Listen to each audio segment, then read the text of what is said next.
Assalamualaikum warahmatullahi wabarakatuh. Saya Muhammad Firaminallah, NIM 2019 10 11 13 416, mata kuliah Hukum Administrasi Negara, dosen pengampu Bapak Bayu Dwi Widi Jatmiko. Saya di sini akan membahas tentang bagaimana keabsahan tentang kepemilikan tanah ditinjau dari segi hukum bersama Ibu Sumani Hati selaku Ketua LBH Mizan Jombang.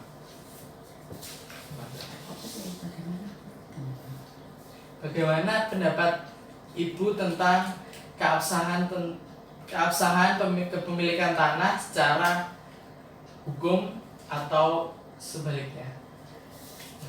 Untuk keabsahan tanah tentang kepemilikan ya Mas, kalau ditinjau dari segi hukum itu begini.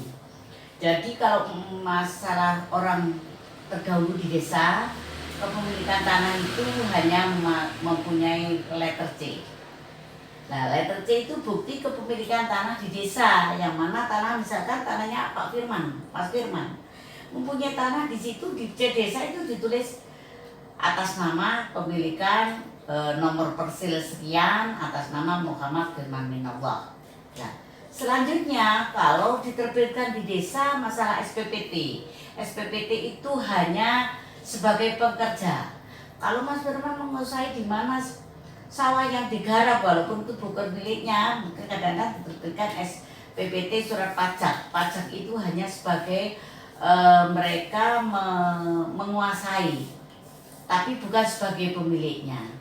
Untuk lebih absahnya daripada kepemilikan tanah yang Mas Firman miliki, agar tidak diambil alih oleh seseorang dan lain sebagainya, mau tidak mau Mas Firman harus mengurus tanah itu, melakukan pengajuan permohonan sertifikat, yang mana permohonan sertifikat itu Mas Firman harus memenuhi surat-surat yang dibutuhkan. Pertama, melalui KTP kalau memang usianya sudah cukup dan sudah bisa memiliki tanah itu.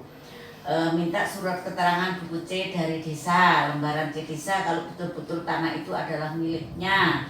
Lalu minta permohonan pengajuan penerbitan sertifikat itu ke kantor pertanahan. Setelah diisi semua, kantor pertanahan itu diisi semua, terus dimasukkan lagi, dan kantor pertanahan tidak langsung begitu saja mengabulkan permintaan, akan tapi kantor pertanahan datang untuk melakukan pengecekan tanah. Setelah melakukan pengecekan ke lokasi, terus memberitakan lagi, diumumkan pada lembaga negara. Dan pengumuman dalam lembaga negara itu biasanya kalau kantor BPN, kantor pertanahan itu melakukan 3 kali pengumuman. Ada yang memiliki enggak tanah ini selain Mas Firman. Setelah itu kantor pertanahan baru memproses. Apabila sudah itu melakukan mohon surat-surat itu kepada desa, diturunkan. Sana minta sejarah dari desa yang ditangani oleh kepala desa. Dan kepala desa sudah membenarkan atas kepemilikan itu bahwa betul miliknya Mas Firman, maka desa menandatangani sejarah desa tersebut.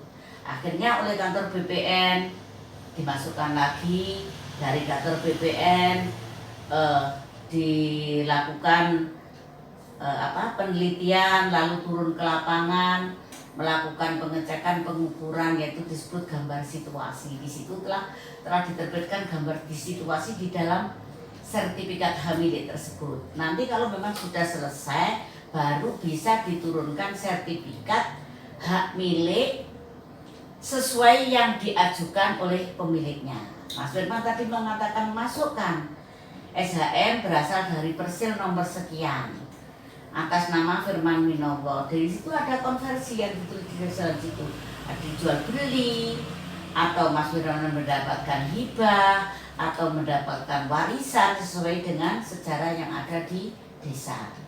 Setelah itu baru sertifikat hak milik itu selesai, baru dikeluarkan dan diserahkan kepada yang mengurus. Begitu keterangannya dari apa yang saudara minta pada kami, meninjau dari keabsahan kepemilikan dari C desa menjadi sertifikat hak milik. Kalau sudah sertifikat hak milik itu adalah sudah resmi dan tidak bisa untuk diganggu gugat oleh siapapun juga.